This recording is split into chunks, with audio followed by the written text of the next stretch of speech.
दोस्तों स्वागत है आप सभी का फिर से माझी चाय एसोसिएशन यूट्यूब चैनल पर। अब तक अपन पढ़ रहे थे बेसिक ऑफ इलेक्ट्रिक करंट यानी कि विद्युत धारा का बेसिक चीज़ है, बहुत बेसिक चीज़ है। ठीक है, तो पिछले लेक्चर में अपन ने पढ़ा बहुत कुछ बेसिक, अब आगे और पढ़ेंगे। आज अपन बेसिक में क्या पढ़ने वाले हैं? विद्युत विभव। क्या पढ़ने वाले? विद्युत विभव। आप कहोगे सर विद्युत विभव तो अपने सिलेबस में ही नहीं है, कहीं पर मेंशन ही नहीं है, तो आप विद्युत विभव क्यों पढ़ा रहे हो? तो देखो, मैं अगर सही बात बोलूँ ना, अगर मैं बोर्ड में शामिल होता और अगर फिजिक्स का आपके सिलेबस बनाना होता, तो जब मैंने आपको विद्युत धारा दिया है, ठीक है, विद्युत क्षेत्र दिया है, सब कुछ दिया, तो मैं विद्युत विभव को नहीं छोड़ता, उसको भी शामिल करता। कारण ये है कि जब आप विद्युत धारा पढ़ते हो तो एक सेंटेंस बोलते हो कि विद्युत धारा का प्रवाह हमेशा उच्च विभव से निम्न विभव की ओर होता है। ठीक है, एक शब्द बोलते हो वोल्टेज कितना आ गया, ये बोलते हो। एक शब्द बोलते हो विभवांतर कितना है, यानी कि वोल्टेज डिफरेंस कितना है, बैटरी का विभवांतर कितना है, तो विद्युत वाहक बल कितना है, ऐसी कुछ चीज़ें बोलते हो। अब उनको समझने के लिए विभव को समझना जरूरी है, विभव को समझना जरूरी है। लेकिन चूँकि मुझे पता है कि आपका ज़्यादा टाइम वेस्ट नहीं करना, आपको वही चीज़ें बतानी जो जरूरी है। तो वैसे तो अगर विद्युत विभव बेसिक से पढ़े, बहुत ज़्यादा बेसिक से, तो इसमें बहुत सारी चीज़ें आती है, लेकिन जो आपको विद्युत धारा का चैप्टर समझने के लिए ज़रूरी है, उतनी सारी चीज़ें मैं आपको यहाँ पर बताने वाला हूँ।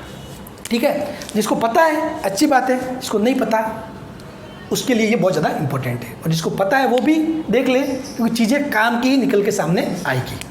देखो, विद्युत विभव क्या होता है? विद्युत विभव, तो विद्युत विभव एक्चुअली में क्या है? विद्युत क्षेत्र का एक गुण है, विद्युत क्षेत्र का एक गुण है, समझ गए? विद्युत विभव क्या है? विद्युत क्षेत्र का एक गुण है। क्या है? गुण है। विद्युत विभव एक अदिश राशि है, अदिश भौतिक राशि। विद्युत विभव एक अदिश भौतिक राशि है। क्या है? विद्युत विभव एक अदिश भौतिक राशि, यानी कि स्केलर है, विद्युत विभव की कोई दिशा नहीं होती। इसका मात्रक वोल्ट होता है या फिर जूल प्रति कूलम होता है, वोल्ट या फिर जूल प्रति कूलम। कारण क्या है कि V का फॉर्मूला होता है V equal to W/Q। W क्या होता है? कार्य, Q क्या होता है? आवेश। तो जूल, कार्य का मात्रक जूल और आवेश का मात्रक कूलम, जूल प्रति कूलम। अब जब अपन इसकी परिभाषा देते हैं ना विद्युत विभव की, तो अपन ये पढ़ते हैं कि भाई एकांक आवेश को अनंत से विद्युत क्षेत्र में स्थित किसी बिंदु तक लाने में बाहरी बल द्वारा किया गया कार्य विद्युत विभव कहलाता है। अब खैर उसको अपने को याद करने की जरूरत नहीं, लेकिन बता रहा हूँ अपन ऐसा पढ़ते हैं। ठीक है, इसके पीछे की भी थ्योरी बहुत है जिसको अपने को यहाँ समझने की जरूरत नहीं है, जो इंपॉर्टेंट है वो मैं बता रहा हूँ। क्या कहते हैं इसको कि विद्युत विभव क्या होता है कि एकांक आवेश को मतलब Q का मान कितना हो गया? 1 कूलम। तो 1 कूलम आवेश को अनंत से विद्युत क्षेत्र में स्थित, कहाँ पर? विद्युत क्षेत्र में स्थित किसी बिंदु तक लाने में बाहरी बल द्वारा किया गया कार्य विद्युत विभव कहलाता है। तो मैंने क्या बोला? एकांक आवेश को विद्युत क्षेत्र में स्थित किसी बिंदु, तो इसका मतलब क्या हुआ कि विद्युत विभव कहाँ होगा? जहाँ पर विद्युत क्षेत्र होगा। समझ गए हो? जहाँ पर विद्युत क्षेत्र होगा वहाँ पर विद्युत विभव होगा, साफ बात है। जहाँ पर विद्युत क्षेत्र होगा वहाँ पर विद्युत विभव होगा। अब देखो, फॉर एग्जाम्पल ये मेरे हाथ में मार्कर है, ठीक है। विभव मतलब क्या होता है? पोटेंशियल। मेरे हाथ में मार्कर है, इस मार्कर को मैं छोड़ूंगा तो नीचे जाएगा, ठीक है, नीचे जाएगा। कारण क्या है? क्योंकि यहाँ पर इसका पोटेंशियल ज़्यादा है, और नीचे जाके जहाँ पे गिर जाएगा वहाँ पे उसका पोटेंशियल कम है। समझ रहे हो? यहाँ पर उसका पोटेंशियल ज़्यादा है, विभव ज़्यादा है, नीचे यहाँ पर कम है। इसी कारण वो क्या हो रहा है? नीचे गिर रहा है। मतलब यहाँ पर क्या हो रहा है? बल ज़्यादा लग रहा है। जो आपका जो गुरुत्वाकर्षण बल है यहाँ पर ज़्यादा लगेगा, नीचे गिरते ही गुरुत्वाकर्षण बल 0 हो जाएगा। समझ रहे हो? तो इसका मतलब ये है कि भाई विद्युत क्षेत्र में हमेशा एक क्या होगा? विद्युत विभव होगा। विद्युत क्षेत्र का एक गुण है। विद्युत विभव क्या है? विद्युत क्षेत्र का एक गुण है। जैसे कि फॉर एग्जाम्पल यहाँ पर कोई विद्युत क्षेत्र ऐसे, ठीक है, ई है, ई कोई विद्युत क्षेत्र है, तो मैं क्या करता हूँ, एक्चुअली होता क्या है, इस विद्युत क्षेत्र के अलग अलग बिंदु पर, यहाँ पर कोई बिंदु हो सकता है, यहाँ पर हो सकता है, यहाँ पर हो सकता है, यहाँ पर हो सकता है, इन सभी बिंदुओं का अलग अलग विभव होता है। विद्युत क्षेत्र में अगर ये कोई बिंदु 1 है, 2 है, 3 है, 4 है, तो यहाँ के विभव को बोलेंगे V1, यहाँ के V2, यहाँ के V3 और यहाँ के V4। समझ गए? तो विभव विद्युत क्षेत्र का एक गुण है, और विद्युत क्षेत्र में जो भी बिंदु स्थित होता है उस हर एक बिंदु के लिए विद्युत विभव अपन परिभाषित करते हैं। ठीक है? विद्युत क्षेत्र में जो भी बिंदु स्थित होता है उस हर एक बिंदु के लिए अपन क्या करते हैं? विद्युत विभव परिभाषित करते हैं। यहाँ पर लिख भी सकते हो, जो मैं लाइन बोल रहा हूँ वो मैंने लिखवा ही नहीं है, आप लिख सकते हो कि विद्युत विभव में स्थित हर एक बिंदु के लिए अपन विद्युत विभव परिभाषित करते हैं। ठीक है? अब देखो यहाँ तक समझ गए, ये विद्युत क्षेत्र का एक गुण है। इसका ये एक अदिश राशि है, अदिश भौतिक राशि है। ठीक है? इसका मात्रक वोल्ट में होता है या फिर जूल प्रति कूलम, V=W/Q। एकांक आवेश को अनंत से विद्युत क्षेत्र में स्थित किसी बिंदु तक लाने में भारी बल द्वारा किया गया कार्य विद्युत विभव कहलाता है। अब देखो ये विद्युत विभव क्या हो सकता है? धनात्मक हो सकता है, ऋणात्मक हो सकता है, या शून्य हो सकता है। विद्युत विभव धनात्मक भी हो सकता है, ऋणात्मक भी हो सकता है और शून्य भी हो सकता है। धन आवेश के कारण विभव हमेशा क्या होता है? धनात्मक। धन आवेश के कारण धनात्मक, तथा ऋण आवेश के कारण क्या होता है? हमेशा ऋणात्मक होता है। अगर धन आवेश है तो उसके कारण विभव क्या होगा? धनात्मक होगा। अगर ऋण आवेश है तो उसके कारण विभव ऋणात्मक होगा। अगर कुल आवेश शून्य है तो उसके कारण विभव क्या होगा? शून्य होगा। ठीक है? उसके कारण कुल विभव शून्य होगा। अगर आवेश शून्य है तो क्या होगा? विभव शून्य होगा। अगर कुल आवेश शून्य है तो कुल विभव शून्य होगा। क्योंकि भाई अगर धन आवेश के कारण अगर कोई आवेश है, ठीक है, ये प्लस है, ये माइनस है, इसके कारण विभव अगर 4 वोल्ट है तो इसके कारण वो -4 वोल्ट होगा। बस मान उतना का उतना आएगा। पॉजिटिव के कारण पॉजिटिव 4 वोल्ट, इसके कारण -4 वोल्ट। हाँ, शर्त ये कि दोनों का मान समान हो। अगर ये 4 कूलम है तो ये -4 कूलम होना चाहिए।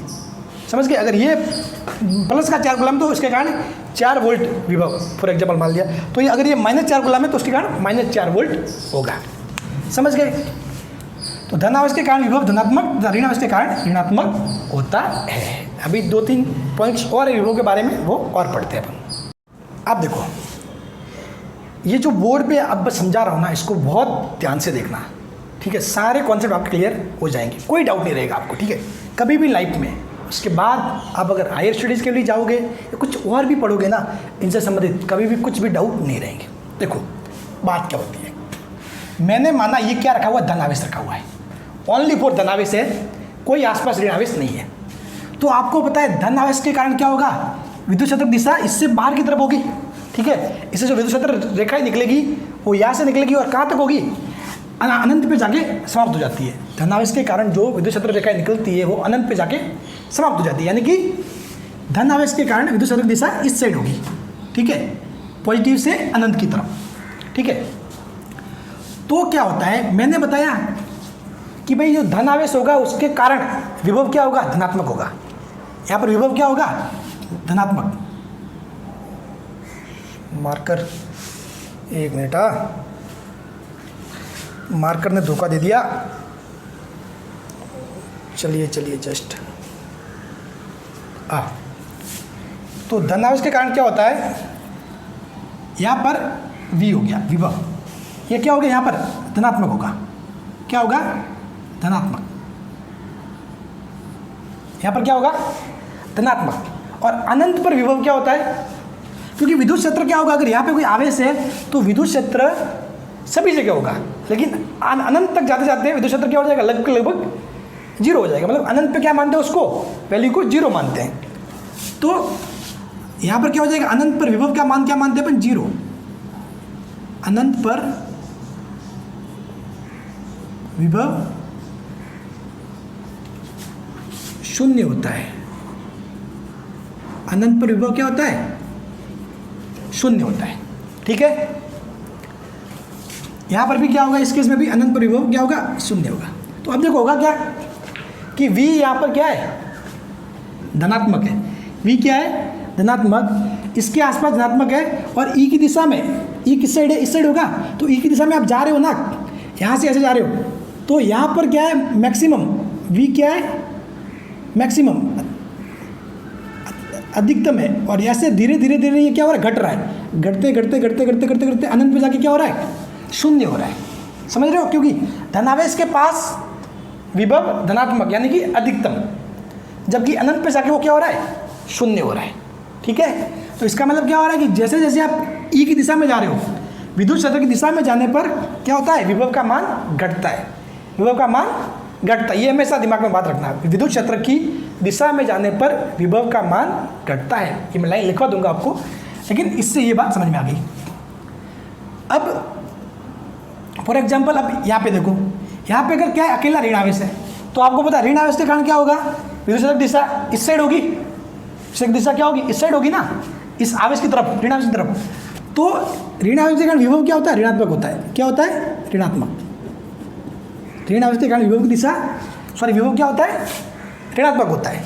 जबकि अनंत पर क्या होता है, जीरो होता है। अनंत पर क्या होता है, जीरो होता है। इसका मतलब यहाँ नेगेटिव है, यहाँ जीरो है, तो अधिकतम कहाँ हुआ, अधिकतम कहाँ पे हुआ, यहाँ हुआ। और यहाँ पे क्या हुआ, न्यूनतम। न्यूनतम इस केस में क्या हुआ, यहाँ पे न्यूनतम, v इक्वल टू न्यूनतम होगा। ठीक है, और इस केस में यहाँ पर क्या होता है, अधिकतम, और यहाँ पे v न्यूनतम। समझ रहे हो बात, क्योंकि भाई धन आवेश के पास v अधिकतम होगा और अनंत पे v न्यूनतम, यानी कि शून्य। शून्य मतलब अपने क्या यहाँ पर न्यूनतम है। अगर नेगेटिव आवेश हो तो नेगेटिव के पास क्या होगा, नेगेटिव होगा, v क्या होगा, नेगेटिव, और ई की दिशा किस साइड होगी, इस साइड। तो यहाँ पर क्या होगा, v जीरो, यानी कि अपने लिए यहाँ पर जीरो अधिकतम है और ये नेगेटिव में है, तो इसलिए ये न्यूनतम हो जाएगी। जैसे कि यहाँ पर 0 वोल्ट है और अगर यहाँ पे ये -4 वोल्ट है, तो यहाँ पर अधिकतम हुआ और यहाँ पर न्यूनतम हुआ।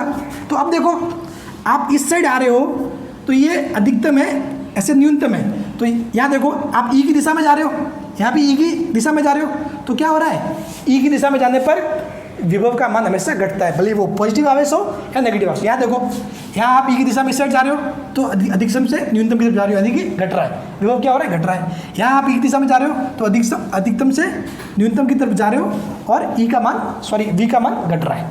ठीक है, अब देखो, अगर ये अकेला ऋण आवेश नहीं होके, अकेला धनावेश भी नहीं होके, एक धनावेश हो और एक ऋण आवेश हो, ठीक है, तो क्या होगा।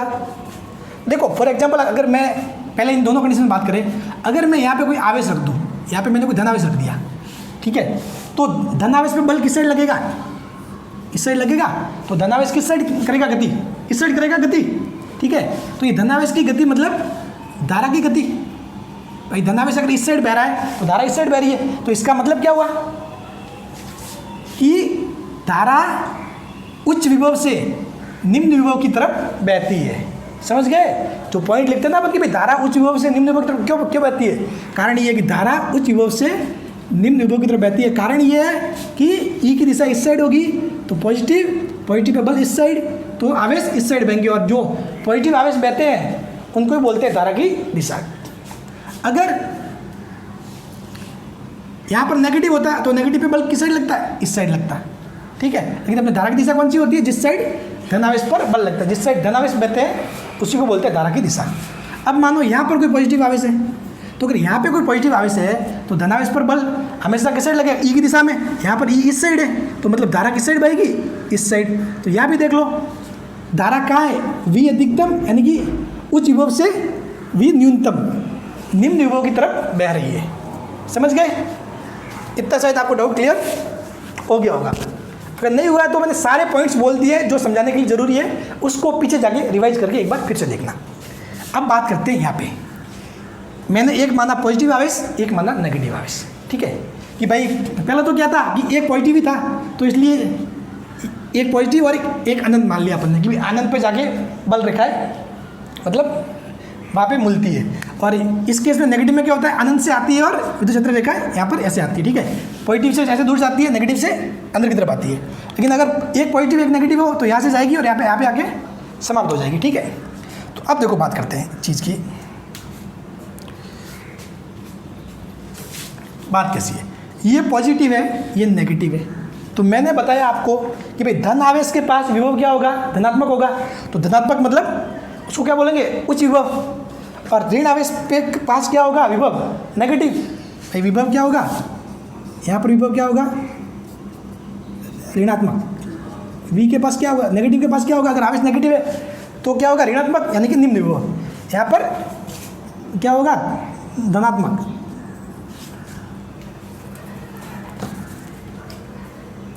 यहाँ पर भी क्या होगा, धनात्मक। समझ रहे हो, यहाँ पर भी क्या था, ये था अपने धनात्मक, अपने दो कंडीशन थी, धनात्मक प्लस अनंत, तो यहाँ पर न्यूनतम था। अब अपने कंडीशन क्या है, एक है धनात्मक, एक है ऋणात्मक, तो उच्च विभव कौन सा हो जाएगा, पॉजिटिव के पास वाला उच्च विभव, नेगेटिव वाला निम्न विभव। ठीक है, क्योंकि यहाँ पर विभव ऋणात्मक है, यहाँ पर विभव धनात्मक है। ठीक है, अब देखो आपको पता है, अगर एक पॉजिटिव है एक नेगेटिव है, तो इसके कारण विद्युत क्षेत्र दिशा इस साइड, ठीक है, और इसके कारण इसकी तरफ, तो वो भी इस साइड, तो कुल मिला के विद्युत क्षेत्र दिशा किस साइड आएगी, इस साइड आएगी। ठीक है, विद्युत क्षेत्र दिशा इस साइड आएगी। तो इसका मतलब क्या हो रहा है कि अपन उच्च विभव से निम्न विभव की ओर जा रहे हैं। ठीक है, तो यानी कि कहने का मतलब ये हुआ कि विद्युत क्षेत्र की दिशा में जाने पर विद्युत विभव का मान घटता है, या फिर ये भी बोल सकते हो कि भाई विद्युत क्षेत्र की दिशा हमेशा उच्च विभव से निम्न विभव की ओर होती है। बात दिख रही है यहाँ पे। अगर यहाँ पे आप कोई आवेश रख देते हैं, पॉजिटिव आवेश, तो उस पर बल किस साइड लगता है, इस साइड।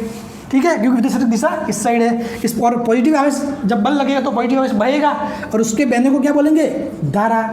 पॉजिटिव आवेश की जो बहने की दिशा होगी वही क्या होगी, धारा की दिशा, आई। तो यहाँ पर आई क्या हो रहा है, अब देख लो, आई किस साइड बह रहा है, इस साइड बह रहा है। इसका मतलब क्या हुआ, आई उच्च विभव से निम्न विभव की तरफ बह रहा है। ठीक है, तो ये मेरी मेहनत जो आपको विद्युत विभव समझाने के लिए थी, आपके सामने है। आप एक बार इसको फिर से देख लेना, भले ही टाइम लगा हो, चीज़ें 10-15 मिनट गई हो इसमें, लेकिन कॉन्सेप्ट क्लियर रहेंगे। 10-15 मिनट तो आप फालतू की वीडियो तो कभी वेस्ट कर लोगे, लेकिन ये देखोगे तो बहुत सारी चीज़ें समझ जाओगे। अब विद्युत विभव से कुछ 1-2 पॉइंट लिखवा के फिर उसके बाद इस विद्युत विभव को ख़त्म करते हैं। ठीक है, फिर अपन पढ़ेंगे धारा के बारे में अच्छे से। अब देखिए कुछ इंपॉर्टेंट पॉइंट जो मैंने पहले ही समझा रखे हैं, उनको सिर्फ मैंने लिखवाया है। ठीक है, ताकि आप नोट कर लो अच्छे से। बात क्या है, किसी बिंदु के लिए विभव का मान बिंदु की विद्युत क्षेत्र में स्थिति पर निर्भर करता है। अपने को पता है, अगर वो जैसे कि विद्युत क्षेत्र ऐसे है, तो अगर विद्युत क्षेत्र के इस साइड होगा तो क्या होगा, अधिकतम होगा, इस साइड होगा तो न्यूनतम होगा। ठीक है, अपने को पता है कि विद्युत क्षेत्र दिशा में जाने पर क्या होता है, मान घटता है। ठीक है, तो बिंदु जितना धनावेश के पास होगा उतना उसका मान ज़्यादा होगा, ऋण आवेश से जितना पास होगा उतना उसका मान कम होगा। समझ गए। अब विद्युत क्षेत्र की दिशा हमेशा उस विभव से निम्न विभव की ओर होती है। मैंने बताया विद्युत क्षेत्र की दिशा हमेशा उच्च विभव से निम्न विभव की तरफ होती है। कारण ये है पॉजिटिव नेगेटिव। विद्युत क्षेत्र की दिशा हमेशा आपको बताया धनावेश से ऋणावेश की तरफ होती है, और धनावेश का विभव ज़्यादा, उच्च विभव, ऋणावेश का विभव कम, यानी कि निम्न विभव। ठीक है, अब धनावेश यानी कि धारा, धनावेश मतलब धारा, बस ये माइंड में सेट कर लो। जिस साइड धनावेश बह रहा है उसको बोलोगे धारा। तो धनावेश यानी कि धारा उच्च विभव से निम्न विभव की ओर गति या बहता है। ठीक है, धनावेश क्या करता है, हमेशा उच्च विभव से निम्न विभव की ओर गति करता है। कारण मैंने बताया यही कि यहाँ पर अगर आप धनावेश रखोगे तो उस पर बल कैसे लगेगा, इस साइड लगेगा। तो यहाँ पर उच्च विभव है, यहाँ पर निम्न विभव, तो धनावेश की गति किस साइड हो रही है, उच्च विभव से निम्न विभव की तरफ। ऋण आवेश निम्न विभव से उच्च विभव की ओर गति करता है। कारण ऋण आवेश को रखोगे तो ऋण आवेश पे बल विद्युत क्षेत्र की दिशा के विपरीत यानी कि यहाँ निम्न विभव, यहाँ पे उच्च विभव, यानी कि गति निम्न से उच्च की तरफ। ठीक है, ऋण आवेश निम्न विभव से उच्च विभव की ओर गति करता है। ठीक है, सारी चीज़ें मैंने बता रखी है, बस सिर्फ एक पॉइंट के रूप में लिख के फिर से बता रहा हूँ। विद्युत धारा का प्रवाह उच्च विभव से निम्न विभव की ओर होता है, ये माइंड में सेट कर लेना। विद्युत धारा का प्रवाह उच्च विभव से निम्न विभव की तरफ होता है। विद्युत क्षेत्र की दिशा में विभव का मान घटता है। मैंने बताया विद्युत क्षेत्र की दिशा में आप जाओगे तो विभव का मान घटेगा। कारण ये अगर ये पॉजिटिव है, ये नेगेटिव है, विद्युत क्षेत्र इस साइड है, पॉजिटिव से नेगेटिव जा रहे हो इस साइड दिशा में, तो क्या हो रहा है, विद्युत क्षेत्र का मान, विभव का मान घट रहा है। ठीक है, इस साइड जा रहे हो तो क्या हो रहा है, विभव का मान घट रहा है। यहाँ उच्च विभव, यहाँ पे निम्न। विद्युत क्षेत्र के विपरीत दिशा यानी कि इस साइड जा रहे हो तो क्या हो रहा है, विभव का मान बढ़ता है, क्योंकि यहाँ कम है या ज़्यादा है, तो यहाँ होगे तो इस साइड मतलब बढ़ेगा। तो विद्युत क्षेत्र की विपरीत दिशा में विभव का मान बढ़ता है। ठीक है, एक पॉइंट और है जो शायद अभी आपके लिए उतना काम का नहीं है, लेकिन लिख लो।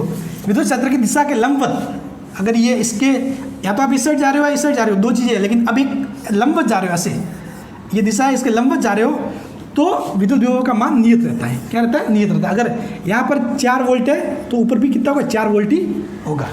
ठीक है, हाँ, तो ये पॉइंट्स लिख लो मेरे ख्याल से। अब एक चीज़ और ज़रूरी है समझनी, वो भी मैं आपको बताता हूँ।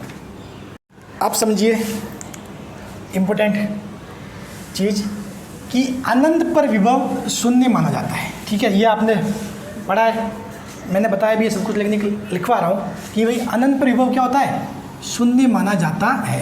अनंत पर विभव शून्य माना जाता है, ये ध्यान रखना इस बात को। अनंत पर विभव क्या होता है, शून्य। पृथ्वी का विभव भी शून्य माना जाता है, पृथ्वी का विभव भी शून्य माना जाता है। ठीक है, ये पृथ्वी है, इसका विभव क्या होता है, शून्य होता है हमेशा। अब इसके पीछे लॉजिक क्या है, तो देखो एक सेंटेंस में लिखवाया है, यदि किसी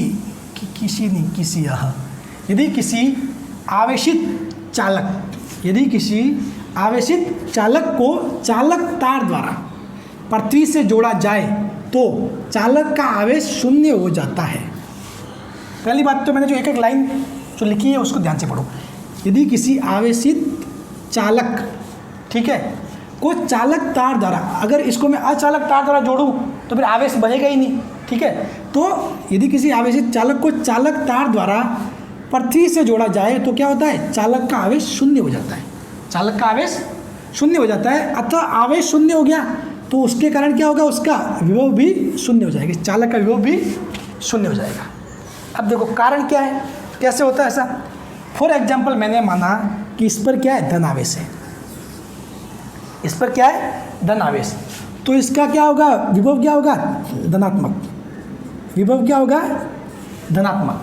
ठीक है, विभव धनात्मक मतलब ये वाला बिंदु क्या हो जाएगा, उच्च विभव, यहाँ पे अगर आप, और ये वाला पृथ्वी वाला क्या हो जाएगा, निम्न विभव। पृथ्वी वाला क्या हो जाएगा, निम्न विभव, क्योंकि यहाँ पर धनात्मक, यहाँ भी जीरो, तो उच्च, यहाँ पर निम्न। अगर इनको तार से जोड़ दिया जाए तो अगर इनमें क्या होगा, धनात्मक आवेश है, तो मैंने बताया कि धनात्मक आवेश हमेशा उच्च विभव से निम्न विभव की ओर प्रवाहित होते हैं। तो इसके अंदर जो भी पॉजिटिव आवेश है जिसके कारण ये वस्तु धनात्मक हुई है, वो क्या होगा, बहकर पृथ्वी पे आ जाएगा। समझ गए, सारा धनात्मक आवेश उच्च विभव से बहकर निम्न विभव की तरफ आ जाएगा। ठीक है, और इसका भी विभव कितना हो जाएगा, जीरो। सारा जब बह जाएगा तो क्या हो जाएगा, V = 0। समझ गए। अगर दूसरा केस ऐसे हो कि भाई ये पृथ्वी है, V = 0, अगर इसमें नेगेटिव आवेश हो तो क्या होगा, अगर इसको आपने तार से जोड़ दिया तो ये नेगेटिव है, इसका मतलब इसका विभव क्या होगा, ऋणात्मक। किसका होगा, कैसा होगा, ऋणात्मक। ऋणात्मक यानी कि निम्न होगा, और V = 0 है, यानी कि अब इस केस में ये क्या हो जाएगा, उच्च होगा, क्योंकि ये नेगेटिव के बदले ये 0 है, तो 0 क्या होगा, उच्च होगा, और नेगेटिव क्या होगा, निम्न होगा। तो अब क्या होगा कि ये ऋणात्मक आवेश, आपको पता है हमेशा क्या होता है, ऋणात्मक आवेश हमेशा नेगेटिव से पॉजिटिव यानी कि निम्न विभव से उच्च विभव की ओर गति करते हैं, और धनात्मक हमेशा उच्च से निम्न की ओर। तो ये सारे ऋणात्मक आवेश निम्न से उच्च की ओर गति करके आवेश शून्य हो जाएगा, यानी कि यहाँ V बराबर क्या हो जाएगा, 0। V बराबर क्या हो जाएगा, 0। अब रियल मायने में देखो तो इसका बहुत बड़े लेवल पे लॉजिक क्या है, तो बड़े लेवल पे लॉजिक ये है कि अपन ये मानते हैं कि पृथ्वी बहुत बड़ा चालक गोला है, उसमें आपको जितना धनावेश चाहिए उतना है, जितना ऋण आवेश चाहिए उतना भी है। तो देखो अगर यहाँ पर धनावेश है तो ये क्या करेगा, यहाँ से इसको ऋण आवेश भेज के सारा न्यूट्रल कर देगा। समझ गए, इसका धनावेश को खींच कर धनावेश ऋण आवेश बना के मिला के न्यूट्रल कर देगा और इसका विभव शून्य बना देगा। इसी प्रकार यहाँ पर ऋण आवेश है ना, इसका मतलब ये कि भाई इसको न्यूट्रल करने के लिए क्या चाहिए, उदासीन करने के लिए धनावेश चाहिए ताकि मिलकर 0 हो जाए। तो ये धनावेश देके इसको क्या कर देगा, 0 कर देगा। बात समझ गए। कुल मिला के ये है कि भाई एक्स्ट्रा आवेश है, चार्ज है, वो पृथ्वी में बह जाता है, भले वो नेगेटिव हो या पॉजिटिव हो, क्या होता है, पृथ्वी में बह जाता है। तभी तो अपन क्या करते हैं अपने घर पे या फिर सभी जगह अपन विद्युत की क्या करते हैं, अर्थिंग करते हैं। अर्थिंग सुना है आपने नाम, अर्थिंग। इस अर्थिंग का मतलब ये होता है कि कभी भी कुछ एक्स्ट्रा धारा आ जाए, एक्स्ट्रा करंट, ठीक है, तो क्या होता है वो एक्स्ट्रा करंट को क्या कर देता है, ये अर्थिंग के माध्यम से एक्स्ट्रा करंट मतलब एक्स्ट्रा धारा मतलब क्या हुआ, एक्स्ट्रा आवेश। भाई अगर अपन ये बोले कि भाई एक साथ बहुत सारी धारा आ गई, भाई एक साथ धारा मतलब क्या होता है, आवेश होता है, तो एक साथ बहुत सारा आवेश आ गया, तो आवेश कहाँ चला गया, उसको अपने को भाई पृथ्वी में भेजना होता है, नहीं तो वो क्या कर देगा, नुकसान कर देगा। अगर अपना इक्विपमेंट वगैरह कुछ भी चल रहा है तो अपना क्या कर देगा, नुकसान कर देगा। तो उस एक्स्ट्रा आवेश को अपने को ज़मीन में भेजना होता है, तो इसीलिए अपन क्या करते हैं, अर्थिंग करते हैं, ताकि जो भी एक्स्ट्रा आवेश होता है वो पृथ्वी में चला जाता है। तो यहाँ पर भी अगर ये नेगेटिव आवेश है तो इसको पृथ्वी जीरो कर देगी, पॉजिटिव तो भी जीरो कर देगी, और जब अपन अर्थिंग करते हैं तब भी कुछ एक्स्ट्रा आवेश होता है तो उसको पृथ्वी क्या कर देती है, जीरो कर देती है, यानी कि सारे को खींच लेती है। समझ गए चीज़ें? तो ये था सारी चीज़ें कॉन्सेप्ट। अब शायद विभव अपने पूरा हो गया, अब विभव को लेकर अपने को कुछ भी नहीं पढ़ना। अब अपन आगे पढ़ेंगे प्रतिरोध। क्या पढ़ेंगे, प्रतिरोध पढ़ेंगे, ठीक है। अब देखो बोर्ड पे आज की इस लेक्चर की आखिरी स्लाइड, मतलब जो अपन ने पढ़ा है उसको मैंने एक बोर्ड पे लिख दिया है। इसको हो सकता है किसी को ये लग रहा हो, जिसको पहले से आ रहा हो उसको लग रहा होगा कि सर बार बार आप एक ही चीज़ को बार बार रिपीट क्यों कर रहे हो। मैं चाहता हूँ कि ये चीज़ आपके दिमाग में छप जाए। अगर ये छप गई ना, फिर आगे कहीं दिक्कत नहीं आएगी। इसे बताओ, कहीं पर भी कंफ्यूज नहीं होगा, न्यूमेरिकल भी अच्छे से होने वाले हैं। तो लास्ट टाइम इसको एक बार देख लीजिए। सिंपल सी बात है, यहाँ पर क्या है, धनावेश है, धनावेश है तो यहाँ पर क्या होगा, विभव क्या होगा, धनात्मक होगा। यहाँ पर क्या ऋण आवेश है तो विभव क्या होगा, ऋणात्मक होगा। पॉजिटिव मतलब धनात्मक मतलब उच्च विभव, ऋणात्मक मतलब निम्न विभव, ठीक है। अब अपने को पता है अगर यहाँ पर विद्युत क्षेत्र होगा तो उसकी दिशा कहाँ होगी, इसके कारण इस साइड, इसके कारण भी इस साइड। तो विद्युत क्षेत्र दिशा किस साइड हो रही है, इस साइड हो रही है। किस साइड, ये वाली, ठीक है। अब अपन देख रहे हैं कि भाई विद्युत क्षेत्र इस साइड है और अपन इस साइड जा रहे हैं, तो क्या हो रहा है, यहाँ पर उच्च विभव है, यहाँ पर निम्न है। इसका मतलब क्या हुआ, इस साइड जा रहे हैं तो विभव घट रहा है, ठीक है। अब अगर यहाँ पर कोई धनावेश रखा हुआ है तो उस पर बल किस साइड लगेगा, इस साइड लगेगा। इसका मतलब धनावेश पर बल विद्युत क्षेत्र की दिशा में है, ठीक है। तो विद्युत क्षेत्र की दिशा में मतलब किस दिशा में, उच्च विभव से निम्न विभव की ओर, ठीक है। ऋणावेश पर बल विद्युत क्षेत्र की विपरीत दिशा में, इसका मतलब निम्न विभव से उच्च विभव की ओर। अब देखो आई मतलब धारा किस साइड बह रही है, जिस साइड ई की दिशा है उस साइड धारा बह रही है, यानी कि उच्च विभव से निम्न विभव की ओर धारा बह रही है। और जिस साइड धारा बह रही है उसके विपरीत कौन बहता है, इलेक्ट्रॉन बहता है, क्योंकि इलेक्ट्रॉन क्या है, नेगेटिव है, ठीक है। इसको अच्छे से समझ लो, ये बहुत ही ज़्यादा जरूरी और इम्पोर्टेंट है। सो थैंक यू सो मच। आज के दिन के लिए इतना काफ़ी है, और दोनों बेसिक लेक्चर को अच्छे से पढ़ना, आगे कहीं कुछ भी दिक्कत नहीं आएगी। सारे अपन जो यही था बेसिक मैन, अब तो कुछ नहीं है, अब तो ऐसे उड़ेगा, सब बता रहा हूँ। मैंने इसको बहुत बेसिक से समझाया, बहुत अच्छे से, तो इसको अच्छे से पढ़ लेना एक बार। So thank you so much.